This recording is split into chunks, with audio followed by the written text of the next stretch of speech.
श्रीगणेशाय नमः। अथ श्री एकदन्त गणेश स्तोत्रम्। मदासुरं सुशान्तं वै दृष्ट्वा विष्णुमुखाः सुराः भृगवादयश्च मुनयो एकदन्तं समाययुः। प्रणम्य तं प्रपूज्यादौ पुनस्तं नेमुरादरात् तुष्टुरहर्षसंयुक्ता एकदन्तं गणेश्वरं देवर्षय ऊचुः। सदात्मरूपं सकलादिभूत ममाइनं सोऽहमचिन्त्यबोधम् अनादिमध्यान्तविहीनमेकं तमेकदन्तं शरणं व्रजामः। अनन्तचिद्रूपमयं गणेशं ह्यभेदभेदादिविहीनमाद्यं हृदि प्रकाशस्य धरं स्वधिस्थं तमेकदन्तं शरणं व्रजामः। विश्वादिभूतं हृदि योगिनां वै प्रत्यक्षरूपेण विभान्तमेकं सदा निरालम्बसमाधिगम्यं तमेकदन्तं शरणं व्रजामः। स्वबिम्बभावेन विलासयुक्तं बिन्दुस्वरूपा रचिता स्वमाया तस्यां स्ववीर्यं प्रददाति यो वै तमेकदन्तं शरणं व्रजामः। त्वदीयवीर्येण समर्थभूता माया तया संरचितं च विश्वं नादात्मकं ह्यात्मतया प्रतीतं तमेकदन्तं शरणं व्रजामः। त्वदीयसत्ताधरमेकदन्तं गणेशमेकं त्रयबोधितारं सेवन्त आपुस्तमजं त्रिसंस्थास्तमेकदन्तं शरणं व्रजामः। ततस्त्वया प्रेरित एव नादस्तेनेवमेवं रचितं जगद्वै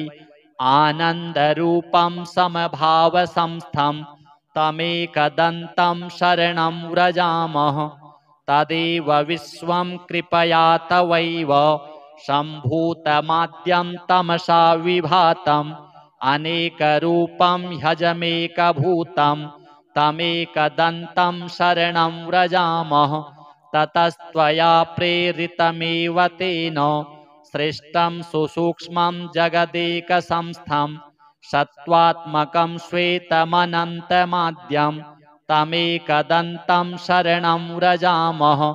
तदेव स्वप्नं तपसा गणेशं संसिद्धिरूपं विविधं बभूव सदेकरूपं कृपया तवापि तमेकदन्तं शरणं व्रजामः। सम्प्रेरितं तच्च त्वया हृदिस्थं तथा सुसृष्टं जगदंशरूपं तेनैव जाग्रन्मयमप्रमेयं तमेकदन्तं शरणं व्रजामः। जाग्रत्स्वरूपं रजसा विभातं विलोकितं तत्कृपया यदैव तदा विभिन्नं भवदेकरूपं तमेकदन्तं शरणं व्रजामः। एवं च सृष्ट्वा प्रकृतिस्वभावात् तदन्तरे त्वं च विभासि नित्यं बुद्धिप्रदाता गणनाथ एकस्तमेकदन्तं शरणं व्रजामः। त्वदाज्ञया भान्ति ग्रहाश्च सर्वे नक्षत्ररूपाणि विभान्ति खेवै आधारहीनानि त्वया धृतानि तमेकदन्तं शरणं व्रजामः। त्वदाज्ञया सृष्टिकरो विधाता त्वदाज्ञया पालक एव विष्णुः त्वदाज्ञया संहरको हरोऽपि तमेकदन्तं शरणं व्रजामः। यदाज्ञया भूर्जलमध्यसंस्था यदाज्ञयापः प्रवहन्ति नद्यः सीमां सदा रक्षति वै समुद्रस्तमेकदन्तं शरणं व्रजामः। यदाज्ञया देवगणो दिविस्थो ददाति वै कर्मफलानि नित्यं यदाज्ञया शैलगणो चलो वै तमेकदन्तं शरणं व्रजामः। यदाज्ञया शेष इलाधरो वै यदाज्ञया मोहप्रदश्च कामः यदाज्ञया कालधरोर्यमा च तमेकदन्तं शरणं व्रजामः यदाज्ञया वाति विभाति वायुर् यदाज्ञयाग्निर्जठरादिसंस्थः यदाज्ञया वै सचराचरं च तमेकदन्तं शरणं व्रजामः सर्वान्तरे संस्थितमेकगूढं यदाज्ञया सर्वमिदं विभाति अनन्तरूपं हृदि बोधकं वै तमेकदन्तं शरणं व्रजामः यं योगिनो योगबलेन साध्यं कुर्वन्ति तं कः स्तवनेन स्तौति अतः प्रणामेन सुसिद्धिदोस्तु तमेकदन्तं शरणं व्रजामः। गृत्समत् उवाच एवं स्तुत्वा च प्रह्लाद देवाः समुनयश्च वै तूष्णीं भावं प्रपद्यैव न नृतुर्हर्षसंयुताः सौतानुवाच प्रीतात्मा एकदन्तः स्तवेन वै जगादतान् महाभागान् देवर्षीन् भक्तवत्सलः एकदन्त उवाच प्रसन्नोऽस्मि च स्तोत्रेण सुराः सर्षिगणः किल वृणुध्वं वरदोऽहं वो दास्यामि मनसीप्सितं भवत्कृतं मदीयं वै स्तोत्रं प्रीतिप्रदं मम भविष्यति न सन्देहः सर्वसिद्धिप्रदायकं यं यमिच्छति तं तं वै दास्यामि स्तोत्रपाठतः पुत्रपौत्रादिकं सर्वं लभते धनधान्यकं गजाश्वादिकमत्यन्तं राज्यभोगं लभे ध्रुवं भुक्तिं मुक्तिं च योगं वै लभते शान्तिदायकं मारणोच्चाटनादीनि राज्यबन्धादिकं च यत् पठतां शृण्वतां नृणां भवेच्च बन्धहीनता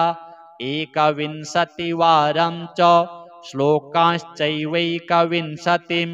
पठते नित्यमेवं च दिनानि त्वेकविंशतिं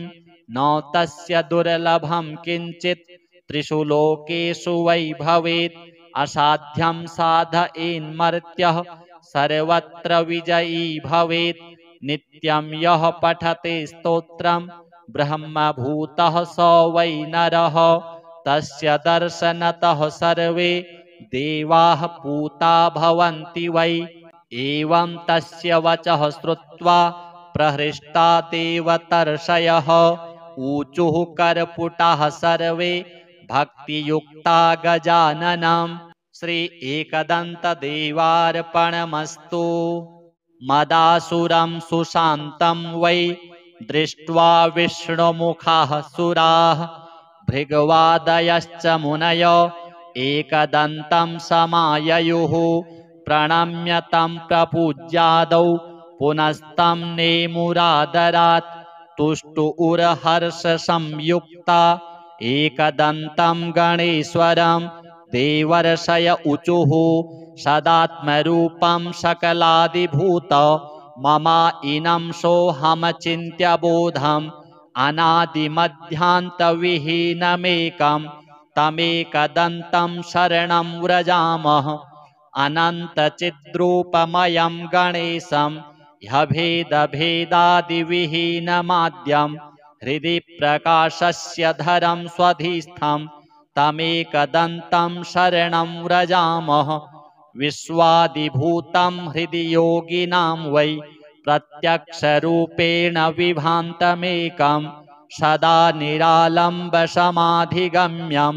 तमेकदन्तं शरणं व्रजामः स्वबिम्बभावेन विलासयुक्तं बिन्दुस्वरूपा रचिता स्वमाया तस्यां स्ववीर्यं प्रददाति यो वै तमेकदन्तं शरणं व्रजामः त्वदीयवीर्येण समर्थभूता माया तया संरचितं च विश्वं नादात्मकं ह्यात्मतया प्रतीतं तमेकदन्तं शरणं व्रजामः त्वदीयसत्ताधरमेकदन्तं गणेशमेकं त्रयबोधितारं सेवन्त आपुस्तमजं त्रिसंस्थास्तमेकदन्तं शरणं व्रजामः ततस्त्वया प्रेरित एव नादस्तेनेवमेवं रचितं जगद्वै आनन्दरूपं समभावसंस्थं तमेकदन्तं शरणं व्रजामः तदेव विश्वं कृपया तवैव सम्भूतमाद्यं तमसा विभातम् अनेकरूपं ह्यजमेकभूतं तमेकदन्तं शरणं व्रजामः ततस्त्वया प्रेरितमेव तेन सृष्टं सुसूक्ष्मं जगदेकसंस्थं सत्त्वात्मकं श्वेतमनन्तमाद्यं तमेकदन्तं शरणं व्रजामः तदेव स्वप्नं तपसा गणेशं संसिद्धिरूपं विविधं बभूव सदेकरूपं कृपया तवापि तमेकदन्तं शरणं व्रजामः सम्प्रेरितं तच्च त्वया हृदि स्थं तथा सुसृष्टं जगदंशरूपं तेनैव जाग्रन्मयमप्रमेयं तमेकदन्तं शरणं व्रजामः जाग्रत्स्वरूपं रजसा विभातं विलोकितं तत्कृपया यदैव तदा विभिन्नं भवदेकरूपं तमेकदन्तं शरणं व्रजामः एवं च सृष्ट्वा प्रकृतिस्वभावात् तदन्तरे त्वं च विभासि नित्यं बुद्धिप्रदाता गणनाथ एकस्तमेकदन्तं शरणं व्रजामः त्वदाज्ञया भान्ति ग्रहाश्च सर्वे नक्षत्ररूपाणि विभान्ति खेवै आधारहीनानि त्वया धृतानि तमेकदन्तं शरणं व्रजामः त्वदाज्ञया सृष्टिकरो विधाता त्वदाज्ञया पालक एव विष्णुः त्वदाज्ञया संहरको हरोऽपि तमेकदन्तं शरणं व्रजामः यदाज्ञया भूर्जलमध्यसंस्था यदाज्ञयापः प्रवहन्ति नद्यः सीमां सदा रक्षति वै समुद्रस्तमेकदन्तं शरणं व्रजामः यदाज्ञया देवगणो दिविस्थो ददाति वै कर्मफलानि नित्यं यदाज्ञया शैलगणो चलो वै तमेकदन्तं शरणं व्रजामः यदाज्ञया शेष इलाधरो वै यदाज्ञया मोहप्रदश्च कामः यदाज्ञया कालधरोर्यमा च तमेकदन्तं शरणं व्रजामः यदाज्ञया वाति विभाति वायुर्यदाज्ञयाग्निर्जठरादिसंस्थः यदाज्ञया वै सचराचरं च तमेकदन्तं शरणं व्रजामः सर्वान्तरे संस्थितमेकगूढं यदाज्ञया सर्वमिदं विभाति अनन्तरूपं हृदि बोधकं वै तमेकदन्तं शरणं व्रजामः यं योगिनो योगबलेन साध्यं कुर्वन्ति तं कः स्तवनेन स्तौति अतः प्रणामेन सुसिद्धिदोस्तु तमेकदन्तं शरणं व्रजामः गृत्समत् उवाच एवं स्तुत्वा च प्रह्लाद देवाः समुनयश्च वै तूष्णीं भावं प्रपद्यैव न नृतुर्हर्षसंयुताः सौतानुवाच प्रीतात्मा एकदन्तः स्तवेन वै जगादतान् महाभागान् देवर्षीन् भक्तवत्सलः एकदन्त उवाच प्रसन्नोऽस्मि च स्तोत्रेण सुराः सर्षिगणः किल वृणुध्वं वरदोऽहं वो दास्यामि मनसीप्सितं भवत्कृतं मदीयं वै स्तोत्रं प्रीतिप्रदं मम भविष्यति न सन्देहः सर्वसिद्धिप्रदायकं यं यमिच्छति तं तं वै दास्यामि स्तोत्रपाठतः पुत्रपौत्रादिकं सर्वं लभते धनधान्यकं गजाश्वादिकमत्यन्तं राज्यभोगं लभे ध्रुवं भुक्तिं मुक्तिं च योगं वै लभते शान्तिदायकं मारणोच्चाटनादीनि राज्यबन्धादिकं च यत् पठतां शृण्वतां नृणां भवेच्च बन्धहीनता एकविंशतिवारं च श्लोकांश्चैवैकविंशतिं पठते नित्यमेवं च दिनानि त्वेकविंशतिं न तस्य दुर्लभं किञ्चित् त्रिषु लोकेषु वै भवेत् असाध्यं साधयेन्मर्त्यः सर्वत्र विजयी भवेत् नित्यं यः पठते स्तोत्रं ब्रह्मभूतः स वै नरः तस्य दर्शनतः सर्वे देवाः पूता भवन्ति वै एवं तस्य वचः श्रुत्वा प्रहृष्टा देवतर्षयः ऊचुः करपुटाः सर्वे भक्तियुक्ता गजाननं श्री एकदन्तदेवार्पणमस्तु मदासुरं सुशान्तं वै दृष्ट्वा विष्णुमुखाः सुराः भृगवादयश्च मुनय एकदन्तं समाययुः प्रणम्य तं प्रपूज्यादौ पुनस्तं नेमुरादरात् तुष्टुरहर्षसंयुक्ता एकदन्तं गणेश्वरं देवर्षय ऊचुः सदात्मरूपं सकलादिभूत ममाइनं सोऽहमचिन्त्यबोधम् अनादिमध्यान्तविहीनमेकं तमेकदन्तं शरणं व्रजामः अनन्तचिद्रूपमयं गणेशं ह्यभेदभेदादिविहीनमाद्यं हृदि प्रकाशस्य धरं स्वधिस्थं तमेकदन्तं शरणं व्रजामः विश्वादिभूतं हृदि योगिनां वै प्रत्यक्षरूपेण विभान्तमेकं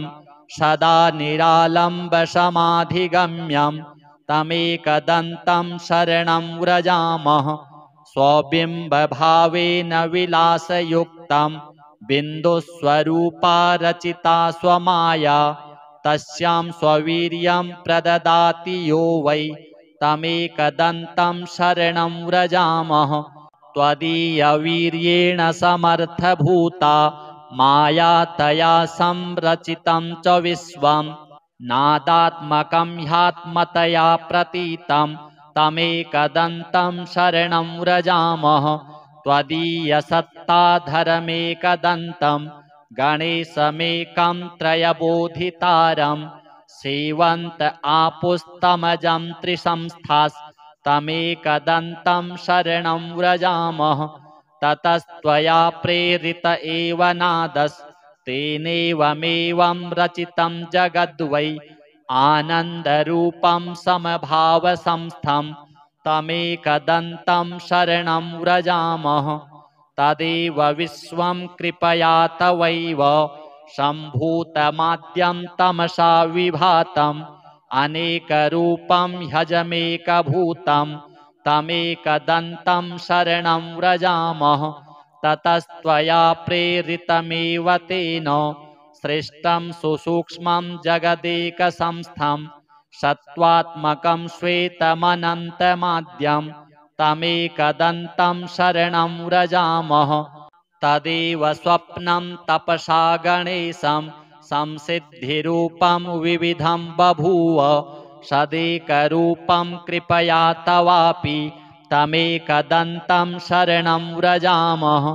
सम्प्रेरितं तच्च त्वया हृदिस्थं तथा सुसृष्टं जगदंशरूपं तेनैव जाग्रन्मयमप्रमेयं तमेकदन्तं शरणं व्रजामः जाग्रत्स्वरूपं रजसा विभातं विलोकितं तत्कृपया यदैव तदा विभिन्नं भवदेकरूपं तमेकदन्तं शरणं व्रजामः। एवं च सृष्ट्वा प्रकृतिस्वभावात् तदन्तरे त्वं च विभासि नित्यं बुद्धिप्रदाता गणनाथ एकस्तमेकदन्तं शरणं व्रजामः। त्वदाज्ञया भान्ति ग्रहाश्च सर्वे नक्षत्ररूपाणि विभान्ति खेवै आधारहीनानि त्वया धृतानि तमेकदन्तं शरणं व्रजामः। त्वदाज्ञया सृष्टिकरो विधाता त्वदाज्ञया पालक एव विष्णुः त्वदाज्ञया संहरको हरोऽपि तमेकदन्तं शरणं व्रजामः। यदाज्ञया भूर्जलमध्यसंस्था यदाज्ञयापः प्रवहन्ति नद्यः सीमां सदा रक्षति वै समुद्रस्तमेकदन्तं शरणं व्रजामः। यदाज्ञया देवगणो दिविस्थो ददाति वै कर्मफलानि नित्यं यदाज्ञया शैलगणो चलो वै तमेकदन्तं शरणं व्रजामः। यदाज्ञया शेष इलाधरो वै यदाज्ञया मोहप्रदश्च कामः यदाज्ञया कालधरोर्यमा च तमेकदन्तं शरणं व्रजामः। यदाज्ञया वाति विभाति वायुर्यदाज्ञयाग्निर्जठरादिसंस्थः यदाज्ञया वै सचराचरं च तमेकदन्तं शरणं व्रजामः। सर्वान्तरे संस्थितमेकगूढं यदाज्ञया सर्वमिदं विभाति अनन्तरूपं हृदि बोधकं वै तमेकदन्तं शरणं व्रजामः। यं योगिनो योगबलेन साध्यं कुर्वन्ति तं कः स्तवनेन स्तौति अतः प्रणामेन सुसिद्धिदोस्तु तमेकदन्तं शरणं व्रजामः। गृत्समत् उवाच एवं स्तुत्वा च प्रह्लाद देवाः समुनयश्च वै तूष्णीं भावं प्रपद्यैव न नृतुर्हर्षसंयुताः सौतानुवाच प्रीतात्मा एकदन्तः स्तवेन वै जगादतान् महाभागान् देवर्षीन् भक्तवत्सलः। एकदन्त उवाच प्रसन्नोऽस्मि च स्तोत्रेण सुराः सर्षिगणः किल वृणुध्वं वरदोऽहं वो दास्यामि मनसीप्सितं भवत्कृतं मदीयं वै स्तोत्रं प्रीतिप्रदं मम भविष्यति न सन्देहः सर्वसिद्धिप्रदायकं यं यमिच्छति तं तं वै दास्यामि स्तोत्रपाठतः। पुत्रपौत्रादिकं सर्वं लभते धनधान्यकं गजाश्वादिकमत्यन्तं राज्यभोगं लभे ध्रुवं भुक्तिं मुक्तिं च योगं वै लभते शान्तिदायकं मारणोच्चाटनादीनि राज्यबन्धादिकं च यत् पठतां शृण्वतां नृणां भवेच्च बन्धहीनता। एकविंशतिवारं च श्लोकांश्चैवैकविंशतिं पठते नित्यमेवं च दिनानि त्वेकविंशतिं न तस्य दुर्लभं किञ्चित् त्रिषु लोकेषु वै भवेत् असाध्यं साधयेन्मर्त्यः सर्वत्र विजयी भवेत्। नित्यं यः पठते स्तोत्रं ब्रह्मभूतः स वै नरः तस्य दर्शनतः सर्वे देवाः पूता भवन्ति वै। एवं तस्य वचः श्रुत्वा प्रहृष्टा देवतर्षयः ऊचुः करपुटाः सर्वे भक्तियुक्ता गजाननं श्री एकदन्तदेवार्पणमस्तु। मदासुरं सुशान्तं वै दृष्ट्वा विष्णुमुखाः सुराः भृगवादयश्च मुनय एकदन्तं समाययुः प्रणम्य तं प्रपूज्यादौ पुनस्तं नेमुरादरात् तुष्टुरहर्षसंयुक्ता एकदन्तं गणेश्वरं देवर्षय ऊचुः सदात्मरूपं सकलादिभूत ममा इनं सोऽहमचिन्त्यबोधम् अनादिमध्यान्तविहीनमेकं तमेकदन्तं शरणं व्रजामः अनन्तचिद्रूपमयं गणेशं ह्यभेदभेदादिविहीनमाद्यं हृदि प्रकाशस्य धरं स्वधिस्थं तमेकदन्तं शरणं व्रजामः विश्वादिभूतं हृदि योगिनां वै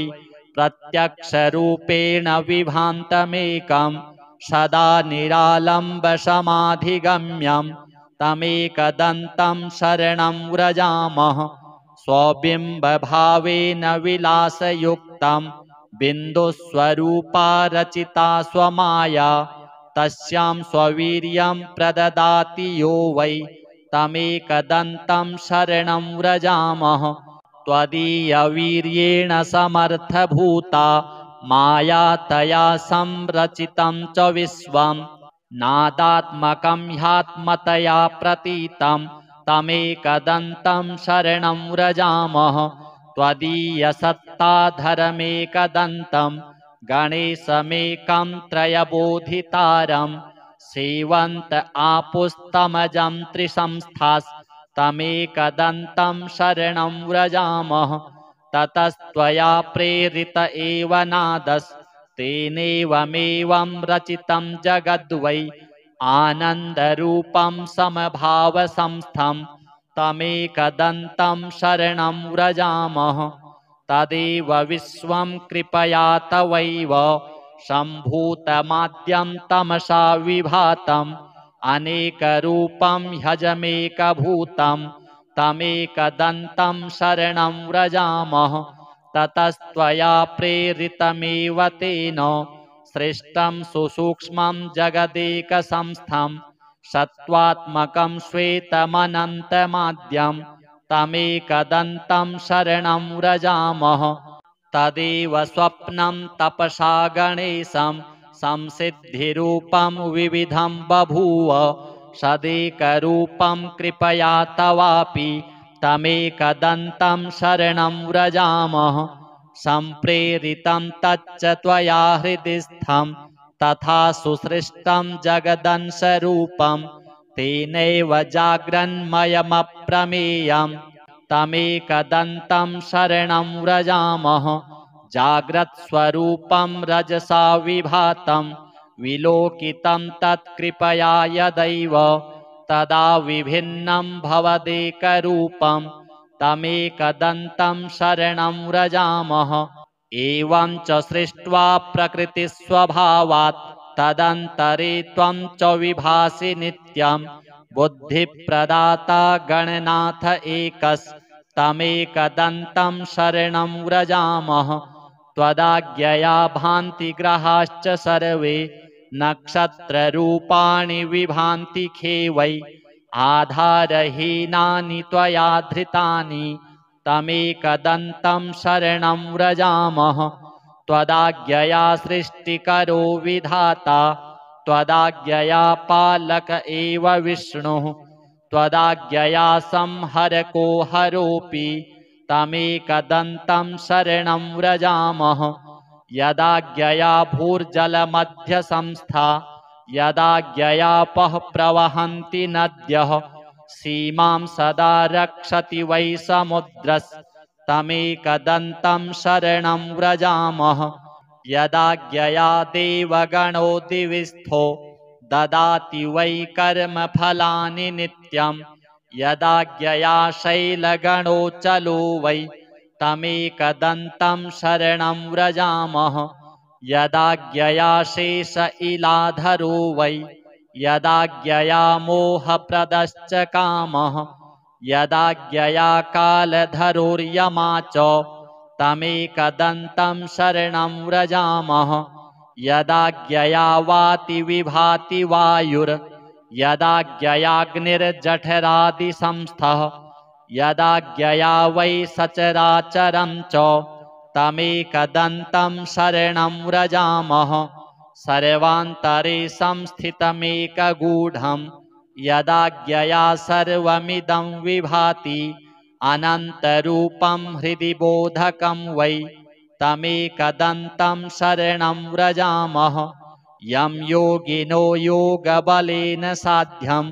कुर्वन्ति तं कः स्तवनेन स्तौति अतः प्रणामेन सुसिद्धिदोस्तु तमेकदन्तं शरणं व्रजामः। गृत्समद उवाच एवं स्तुत्वा च प्रह्लाद देवाः समुनयश्च वै तूष्णीं भावं प्रपद्यैव न नृतुर्हर्षसंयुताः सौतानुवाच प्रीतात्मा एकदन्तः स्तवेन वै जगादतान् महाभागान् देवर्षीन् भक्तवत्सलः एकदन्त उवाच प्रसन्नोऽस्मि च स्तोत्रेण सुराः सर्षिगणः किल वृणुध्वं वरदोऽहं वो दास्यामि मनसीप्सितं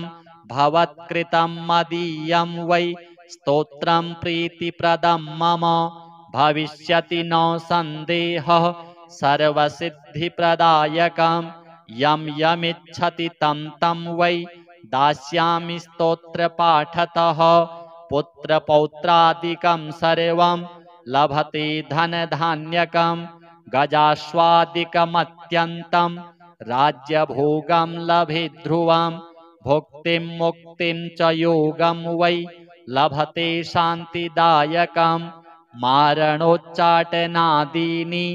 राज्यबन्धादिकं च यत् पठतां शृण्वतां नृणां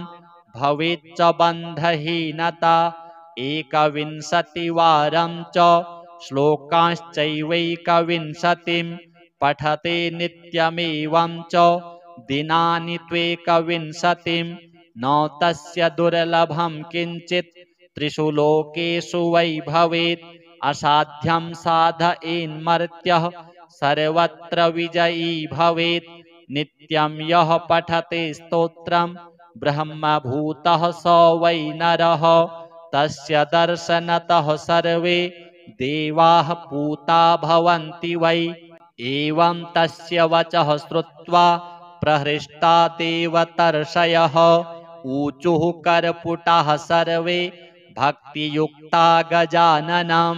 श्री एकदन्तदेवार्पणमस्तु। मदासुरं सुशान्तं वै दृष्ट्वा विष्णुमुखाः सुराः भृगवादयश्च मुनय एकदन्तं समाययुः प्रणम्य तं प्रपूज्यादौ पुनस्तं नेमुरादरात् तुष्टुरहर्षसंयुक्ता एकदन्तं गणेश्वरं देवर्षय ऊचुः सदात्मरूपं सकलादिभूत ममाइनं सोऽहमचिन्त्यबोधम् अनादिमध्यान्तविहीनमेकं तमेकदन्तं शरणं व्रजामः अनन्तचिद्रूपमयं गणेशं ह्यभेदभेदादिविहीनमाद्यं हृदि प्रकाशस्य धरं स्वधिस्थं तमेकदन्तं शरणं व्रजामः विश्वादिभूतं हृदि योगिनां वै प्रत्यक्षरूपेण विभान्तमेकं सदा निरालम्बसमाधिगम्यं तमेकदन्तं शरणं व्रजामः स्वबिम्बभावेन विलासयुक्तं बिन्दुस्वरूपा रचिता स्वमाया तस्यां स्ववीर्यं प्रददाति यो वै तमेकदन्तं शरणं व्रजामः त्वदीयवीर्येण समर्थभूता माया तया संरचितं च विश्वं नादात्मकं ह्यात्मतया प्रतीतं तमेकदन्तं शरणं व्रजामः त्वदीयसत्ताधरमेकदन्तं गणेशमेकं त्रयबोधितारं सेवन्त आपुस्तमजं त्रिसंस्थास्तमेकदन्तं शरणं व्रजामः ततस्त्वया प्रेरित एव नादस्तेनेवमेवं रचितं जगद्वै आनन्दरूपं समभावसंस्थं तमेकदन्तं शरणं व्रजामः तदेव विश्वं कृपया तवैव सम्भूतमाद्यं तमसा विभातम् अनेकरूपं ह्यजमेकभूतं तमेकदन्तं शरणं व्रजामः ततस्त्वया प्रेरितमेव तेन सृष्टं सुसूक्ष्मं जगदेकसंस्थं सत्त्वात्मकं श्वेतमनन्तमाद्यं तमेकदन्तं शरणं व्रजामः तदेव स्वप्नं तपसा गणेशं संसिद्धिरूपं विविधं बभूव सदेकरूपं कृपया तवापि तमेकदन्तं शरणं व्रजामः सम्प्रेरितं तच्च त्वया हृदि स्थं तथा सुसृष्टं जगदंशरूपं तेनैव जाग्रन्मयमप्रमेयं तमेकदन्तं शरणं व्रजामः जाग्रत्स्वरूपं रजसा विभातं विलोकितं तत्कृपया यदैव तदा विभिन्नं भवदेकरूपं तमेकदन्तं शरणं व्रजामः एवं च सृष्ट्वा प्रकृतिस्वभावात् तदन्तरे त्वं च विभासि नित्यं बुद्धिप्रदाता गणनाथ एकस्तमेकदन्तं शरणं व्रजामः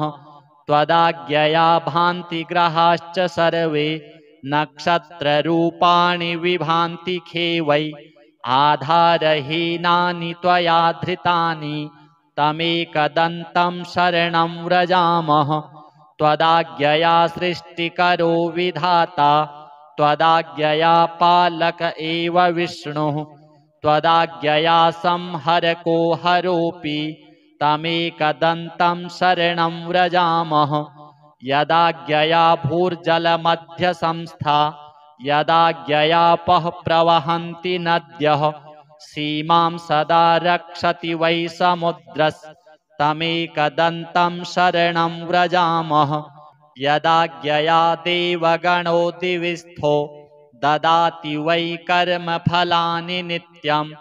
यदाज्ञया शैलगणो चलो वै तमेकदन्तं शरणं व्रजामः यदाज्ञया शेष इलाधरो वै यदाज्ञया मोहप्रदश्च कामः यदाज्ञया कालधरोर्यमा च तमेकदन्तं शरणं व्रजामः यदाज्ञया वाति विभाति वायुर्यदाज्ञयाग्निर्जठरादिसंस्थः यदाज्ञया वै सचराचरं च तमेकदन्तं शरणं व्रजामः सर्वान्तरे संस्थितमेकगूढं यदाज्ञया सर्वमिदं विभाति अनन्तरूपं हृदि बोधकं वै तमेकदन्तं शरणं व्रजामः यं योगिनो योगबलेन साध्यं कुर्वन्ति तं कः स्तवनेन स्तौति अतः प्रणामेन सुसिद्धिदोस्तु तमेकदन्तं शरणं व्रजामः गृत्समत् उवाच एवं स्तुत्वा च प्रह्लाद देवाः समुनयश्च वै तूष्णीं भावं प्रपद्यैव न नृतुर्हर्षसंयुताः सौतानुवाच प्रीतात्मा एकदन्तः स्तवेन वै जगादतान् महाभागान् देवर्षीन् भक्तवत्सलः एकदन्त उवाच प्रसन्नोऽस्मि च स्तोत्रेण सुराः सर्षिगणः किल वृणुध्वं वरदोऽहं वो दास्यामि मनसीप्सितं भवत्कृतं मदीयं वै स्तोत्रं प्रीतिप्रदं मम भविष्यति न सन्देहः सर्वसिद्धिप्रदायकं यं यमिच्छति तं तं वै दास्यामि स्तोत्रपाठतः पुत्रपौत्रादिकं सर्वं लभते धनधान्यकं गजाश्वादिकमत्यन्तं राज्यभोगं लभे ध्रुवं भुक्तिं मुक्तिं च योगं वै लभते शान्तिदायकं मारणोच्चाटनादीनि राज्यबन्धादिकं च यत् पठतां शृण्वतां नृणां भवेच्च बन्धहीनता एकविंशतिवारं च श्लोकांश्चैवैकविंशतिं पठते नित्यमेवं च दिनानि त्वेकविंशतिं न तस्य दुर्लभं किञ्चित् त्रिषु लोकेषु वै भवेत् असाध्यं साधयेन्मर्त्यः सर्वत्र विजयी भवेत् नित्यं यः पठते स्तोत्रं ब्रह्मभूतः स वै नरः तस्य दर्शनतः सर्वे देवाः पूता भवन्ति वै एवं तस्य वचः श्रुत्वा प्रहृष्टा देवतर्षयः ऊचुः कर्पुटाः सर्वे भक्तियुक्ता गजाननं श्री एकदन्तदेवार्पणमस्तु मदासुरं सुशान्तं वै दृष्ट्वा विष्णुमुखाः सुराः भृगवादयश्च मुनय एकदन्तं समाययुः प्रणम्य तं प्रपूज्यादौ पुनस्तं नेमुरादरात् तुष्टुरहर्षसंयुक्ता एकदन्तं गणेश्वरं देवर्षय ऊचुः सदात्मरूपं सकलादिभूत ममा इनं सोऽहमचिन्त्यबोधम् अनादिमध्यान्तविहीनमेकं तमेकदन्तं शरणं व्रजामः अनन्तचिद्रूपमयं गणेशं ह्यभेदभेदादिविहीनमाद्यं हृदि प्रकाशस्य धरं स्वधिस्थं तमेकदन्तं शरणं व्रजामः विश्वादिभूतं हृदि योगिनां वै प्रत्यक्षरूपेण विभान्तमेकं सदा निरालम्बसमाधिगम्यं तमेकदन्तं शरणं व्रजामः स्वबिम्बभावेन विलासयुक्तं बिन्दुस्वरूपा रचिता स्वमाया तस्यां स्ववीर्यं प्रददाति यो वै तमेकदन्तं शरणं व्रजामः त्वदीयवीर्येण समर्थभूता माया तया संरचितं च विश्वं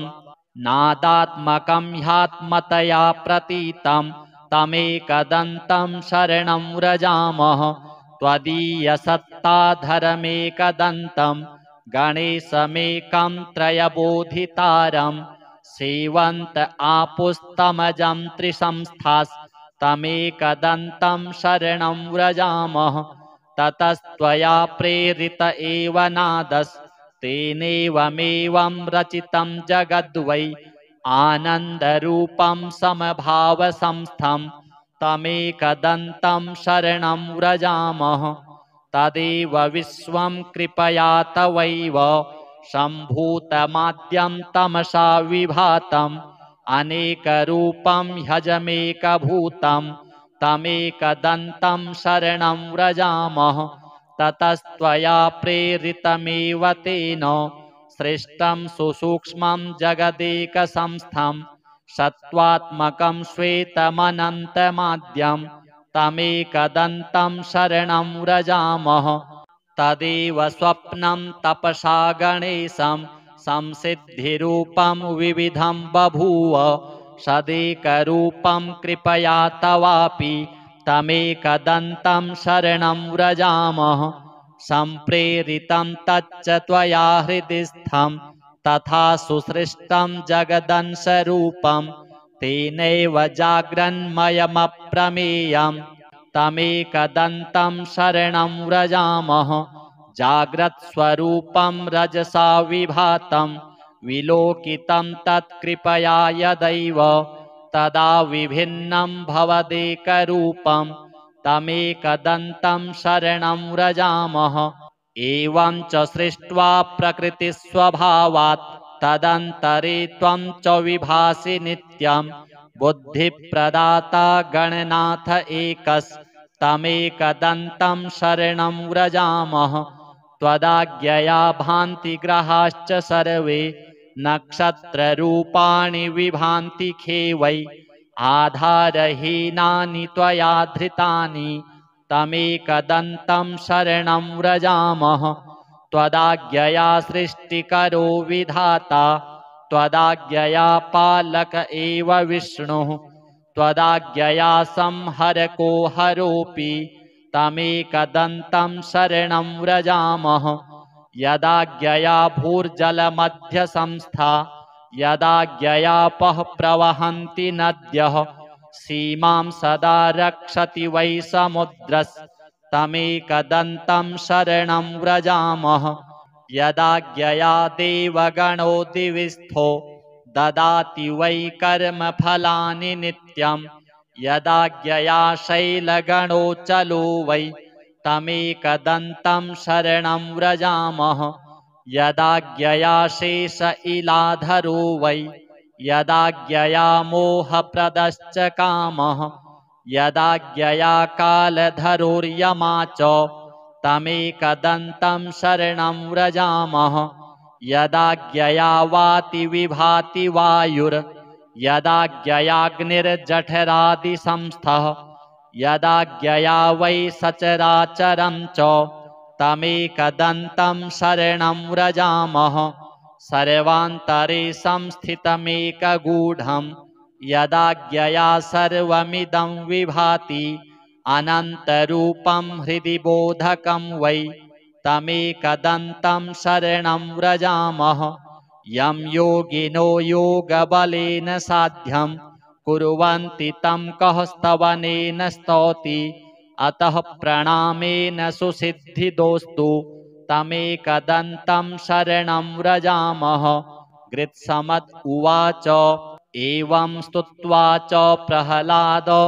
देवाः समुनयश्च वै तूष्णीं भावं प्रपद्यैव न नृतुर्हर्षसंयुताः सौतानुवाच प्रीतात्मा एकदन्तः स्तवेन वै जगादतान् महाभागान् देवर्षीन् भक्तवत्सलः एकदन्त उवाच प्रसन्नोऽस्मि च स्तोत्रेण सुराः सर्षिगणः किल वृणुध्वं वरदोऽहं वो दास्यामि मनसीप्सितं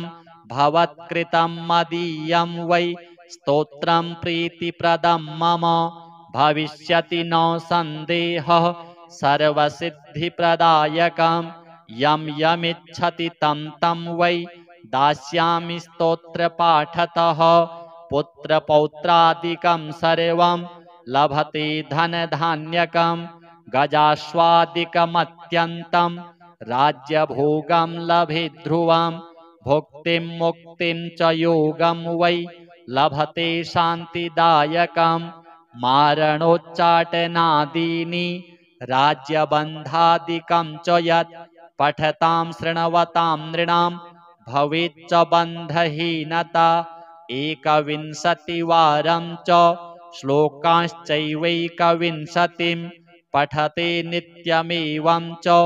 दिनानि त्वेकविंशतिं न तस्य दुर्लभं किञ्चित् त्रिषु लोकेषु वै भवेत् असाध्यं साधयेन्मर्त्यः